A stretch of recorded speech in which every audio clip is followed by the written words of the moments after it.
Udahlah Pak, penjarakan orang ini. Orang ini nih yang ada di foto ini, penjarakan. Karena dia itu yang fitnah Pak Jokowi, yang sampai masyarakat Indonesia pun dan pendukung Pak Jokowi itu terkaget-kaget. Bahkan aku sendiri pun kaget. Aku itu sampai dihipnotis sama dia. Aku mungkin mikir gini, apa benar Pak Jokowi itu pakai ijazah palsu? Ternyata polisi udah buktikan kalau Pak Jokowi itu ijazah asli. Langsung penjara aja ini orang, nggak usah disidang deh, langsung penjara aja. Karena udah terbukti kan Pak Jokowi itu ijazahnya itu asli. Berarti orang ini fitnah Pak Jokowi, mencemarkan nama baik Pak Jokowi. Lagian ini orang ini seperti tidak punya logika menurut aku. Karena aku ini pendukung Pak Jokowi, aku tuh sakit hati dengan apa yang dia tuduh terhadap Pak Jokowi. Selama Pak Jokowi menjabat sebagai presiden dan sampai sekarang tidak ada tuduhan sehina-hina itunya. Dengan dia munculnya di media sosial, langsung hina Pak Jokowi, langsung tuduh Pak Jokowi pakai jasa palsu, dan tidak terbukti bahwa Pak Jokowi itu pakai jasa palsu. Itu makanya aku bilang kita harus dukung orang ini harus masuk penjara, supaya nanti ke depannya tidak ada lagi orang seperti ini.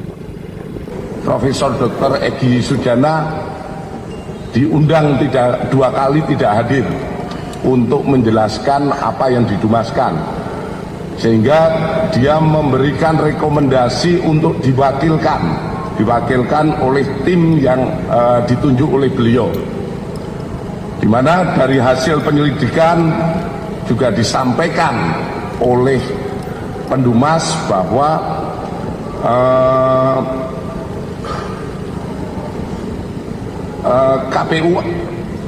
TPUA ini tidak terdaftar di AHU. Jadi sementara posisi dari TPUA belum terdaftar di AHU. Kemudian di samping 4 orang pendumas, kita memeriksa 10 orang dari lingkungan Universitas Gadjah Mada.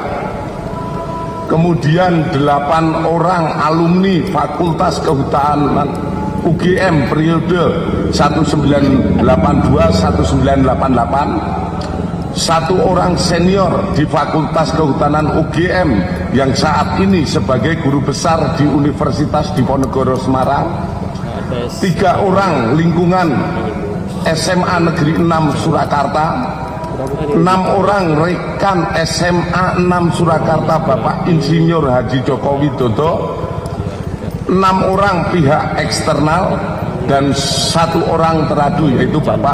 Ya, saya kira ini kan ranah pidana ya. Saya kira Pak Roy Suryo dan kawan-kawan harus ya siap menghadapi, karena ini kan sebenarnya Pak Roy Suryo dan kawan-kawan yang telah menyebar fitnah, perbuatan tidak menyenangkan, kemudian juga pencemaran nama baik ya terkait dengan ijazah Jokowi.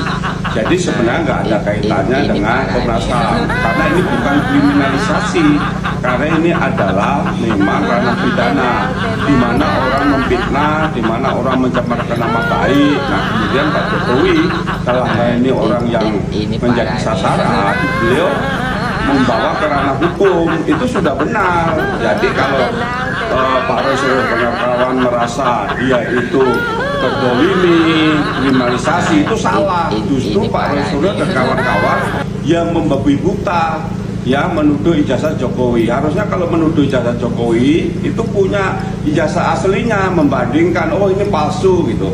Kan sudah dijelaskan oleh yang luar ijazah, yaitu Universitas Gadjah Mada dalam hal ini Fakultas Kehutanan. Teman-temannya seangkatannya juga sudah menjelaskan ijazahnya, arsipnya, skripsinya, ya kan, foto-foto wisudanya kan ada. Harusnya kalau berpikir sehat, ya sudah, memang itu udah pembuktian. Tapi kan tetap terus menuduh Jokowi. Akhirnya Pak Jokowi yang namanya manusia biasa, nggak tahan harga dirinya diinjek-injek, ya dia melaporkan ke ranah hukum supaya clear. Nah apalagi sekarang ijazah Jokowi sudah dinyatakan asli berdasarkan hasil lab dari Mabes Polri. Nah siap-siap aja untuk dikenakan beberapa pasal, karena ini bisa perbuatan tidak menyenangkan, pencemaran nama baik, kemudian merusak harga diri, martabat, dan juga undang-undang ITE yang dilanggar, karena dia menyebarluaskan yaitu dokumen palsu, ya kan? Harusnya kalau mau menuduh Pak Jokowi palsu, lihat dulu dia punya ijazah aslinya. Oh, ternyata beda. Nah, itu baru palsu. Kali ini dia hanya dapat dari media, kemudian dituduhkan Pak Jokowi. Saya sendiri sudah melihat ijazah aslinya dan dibandingkan dengan teman-teman seangkatannya, lulusan yang sama kertasnya, tintanya dan sebagainya sama. Saya kira Roy Suryo dan kawan-kawan hadapi, itu buah karma dari kalian yang selalu ya menjelek-jeleki Pak Jokowi, membela Pak Jokowi, orang yang sudah baik, ya pernah menjadi presiden 10 tahun, tetapi tetap kamu fitnah dan sebagainya. Sekarang hadapi, ya nanti kalau kena undang-undang ITE dan sebagainya 9 tahun ya, minimal 4 tahun ya, rasakan nikmati di rumah Hotel Prudeo. Orang-orang ini, oknum-oknum ini adalah oknum-oknum yang memaksakan kehendak. Ya, mereka adalah oknum yang tidak mentaati hukum. Mereka selalu memaksakan kehendak. Ya, orang-orang memaksakan kehendak ini sama, mohon maaf, dengan orang-orang yang dulu sering kita sebut dengan, mohon maaf, orang saya sudah nggak bisa lagi mengatakannya karena nanti dinilai berlebihan ya. Apa namanya, adalah orang-orang yang pernah membantai jenderal-jenderal di tahun 1965 gitu ya. Kenapa? Karena saya ingin menyampaikan nggak akan pernah selesai mereka ini terus-terusan melakukan pemaksaan kehendak. Mau berkuasa, mereka memaksakan kehendak, ya kan, dengan terus-terusan mengopinikan, menggiring opini, ya, melakukan apapun, hoax, fitnah dan lain sebagainya kepada pemerintah yang sah. Itu juga terkait dengan ijazah Pak Jokowi. Tidak akan berhenti sampai di sini. Penjarakan. Itu satu-satunya jalan agar mereka kapok. Oknum-oknum yang jahat seperti ini, ya, yang tidak mentaati aturan, yang melecehkan Indonesia sebagai negara berdaulat, meminta, ya, yang memeriksa ijazah Jokowi adalah lab forensik di Singapura agar clear dan lain sebagainya. Mikir nggak sih gitu ya, kalau Indonesia ini negara yang berdaulat gitu. Ya kalau pengen seperti itu, Anda pindah aja ke Singapura gitu, jadi warga negara Singapura.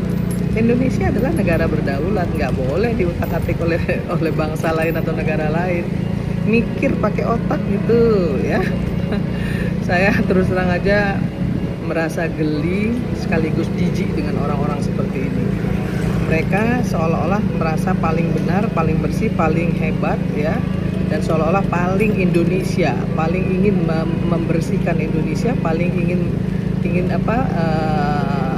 berjasa kepada Indonesia. Berjasa lewat apa, bos? Ya. Kemudian ingin Indonesia ini lebih baik seperti apa? Kalau kerjaan Anda hanya selalu ya melontarkan ujaran kebencian, fitnah, hoax dan lain sebagainya. Coba berpikir baik-baik, coba bersihkan hati, ya, beri kesempatan pemerintah bekerja. Jangan terus-terusan bikin heboh, jangan terus-terusan bikin gaduh. Sudah tahu kondisi ekonomi dunia sedang tidak baik-baik saja. Bukannya ikut ya memberikan diskursus positif kepada publik, ya, membantu pemerintah, membantu masyarakat dengan caranya sendiri misalnya, tapi terus-terusan mengadu domba rakyat dengan rakyat dan rakyat dengan pemerintah. Oknum-oknum seperti ini patut dipenjara dan harus dipenjara. Jangan biarkan panci mana panci ya bicara soal moral. Soal panci aja nggak punya moral, bagaimana mau bicara yang lebih besar lagi? Itu yang ingin saya sampaikan pemirsa. Salam keindonesiaan.